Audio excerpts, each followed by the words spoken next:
সুপ্রিয় দর্শক, স্বাগতম জানাচ্ছি সর্বশেষ আপডেট বাংলা সংবাদে। শুরুতেই সংবাদ শিরোনাম। শুরুতেই জানিয়ে দেব, আড়াল থেকেই রাষ্ট্রপতি হওয়ার দৌড়ে এগোচ্ছেন ইউনূস। বিস্তারিত থাকছে প্রতিবেদনে। এদিকে তারেকের টার্গেটে মন্ত্রীদের বেফাঁস মন্তব্য, শুরুতেই হচট বিএনপি সরকারের। বিস্তারিত থাকছে প্রতিবেদনে। আরও জানিয়ে দেব, জুলাই সনদ ঘিরে রাজনৈতিক সংঘাত-সংঘর্ষে বিএনপি জামায়াত। বিস্তারিত থাকছে প্রতিবেদনে। এদিকে দেশজুড়ে একে একে খুলছে আওয়ামী লীগের কার্যালয়। বিস্তারিত থাকছে প্রতিবেদনে। আরও জানিয়ে দেব, ১.৫ বছরে দেশ থেকে কি নিয়ে গেলেন ইউনূস। বিস্তারিত থাকছে প্রতিবেদনে। এবং সর্বশেষ জানিয়ে দেব, ট্রাম্পের কাছে দেশ বিক্রি করলেন ইউনূসের খলিলুর রহমান। বিস্তারিত থাকছে প্রতিবেদনে। এতক্ষণ শুনছিলেন সংবাদ শিরোনাম, এবারে বিস্তারিত। তার আগে ভিডিওটি ভালো লাগলে এবং সর্বশেষ আপডেট পেতে চ্যানেলটি সাবস্ক্রাইব করুন। ধন্যবাদ। প্রতিবেদনের সূত্রে সোনারকেল্লার বিখ্যাত এই সংলাপের উল্লেখ করতে হয়, সেই দুষ্টু লোকটা ভ্যানিশ। সোনারকেল্লার লোকটা যে দুষ্টু ছিল না তা পরে প্রমাণিত হয়, আর সংবাদ শিরোনামে যার কথা বলা হয়েছে তিনিও দুষ্টু কিনা তা নিয়ে তর্ক হতেই পারে। তবে বাংলাদেশ নির্বাচনের পর তিনি আশ্চর্য রকমভাবে ভ্যানিশ। কোথায় গিয়েছেন তা কেউ জানে না, তবে তার এই গোপনীয়তা জন্ম দিয়েছে একাধিক জল্পনার। প্রশ্ন উঠছে, কার পরবর্তী পদক্ষেপ কী হতে চলেছে। বাংলাদেশের রাজনৈতিক মহলে এখন সবথেকে বেশি আলোচিত নাম মোহাম্মদ ইউনূস। আলোচনার কারণ, ভোটের পর থেকে তিনি আশ্চর্য রকমের নীরব। তার এই নীরবতা জন্ম দিয়েছে একাধিক প্রশ্নের। তিনি কি বন্দী আছেন গোপন কোনো কক্ষে? এমনই সব প্রশ্ন যখন জনমনে দেখা দিয়েছে, তখন এক চাঞ্চল্যকর তথ্য প্রকাশে এলো। দেশ শাসনের ভার হাতে নেবার পর থেকে রাষ্ট্রপরিচালনায় একটি নতুন দৃষ্টান্ত স্থাপন করেছেন।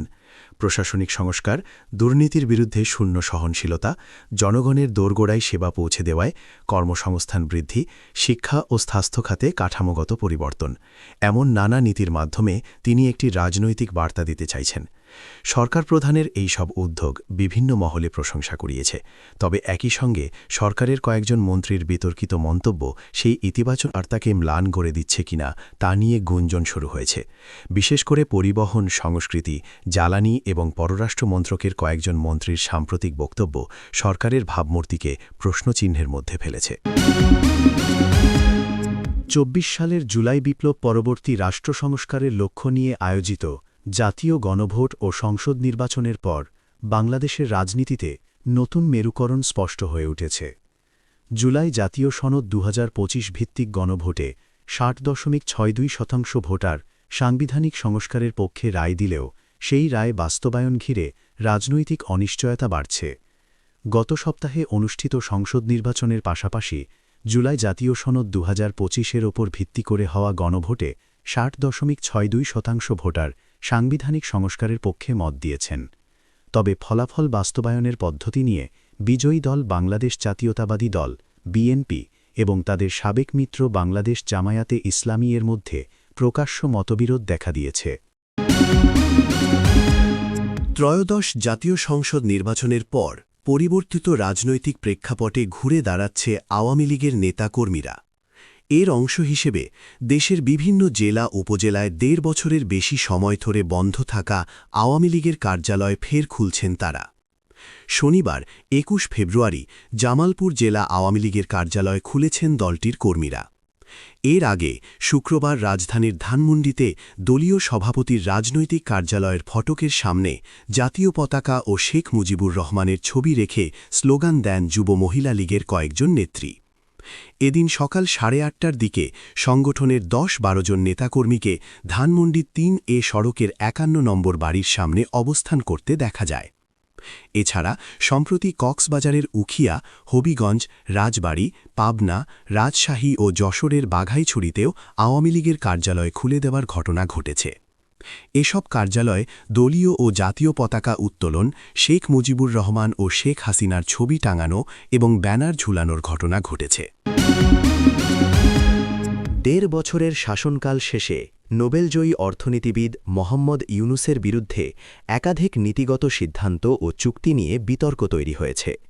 সমালোচকরা দাবি করছেন, তার সময়কালে নেওয়া কিছু অর্থনৈতিক ও কূটনৈতিক পদক্ষেপ দেশের দীর্ঘমেয়াদী স্বার্থের সঙ্গে সাংঘর্ষিক হতে পারে।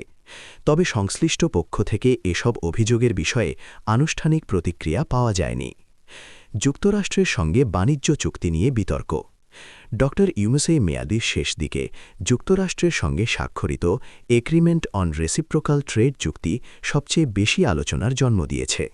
সমালোচকদের ভাষ্য অনুযায়ী চুক্তির আওতায় বাংলাদেশকে যুক্তরাষ্ট্র থেকে ১৪টি বোয়িং উড়োজাহাজ কেনা, আগামী ১৫ বছরে প্রায় $১৫০০ কোটি জ্বালানি আমদানি এবং বছরে $৩৫০ কোটি কৃষিপণ্য আমদানির প্রতিশ্রুতি দিতে হয়েছে। এছাড়া শুল্ক কাঠামোয় যুক্তরাষ্ট্রের ৬,৭১০টি পণ্য বাংলাদেশে শুল্ক সুবিধা পেলেও বাংলাদেশের ক্ষেত্রে এ সুবিধা সীমিত, এমন দাবি তুলেছেন বিশ্লেষকরা।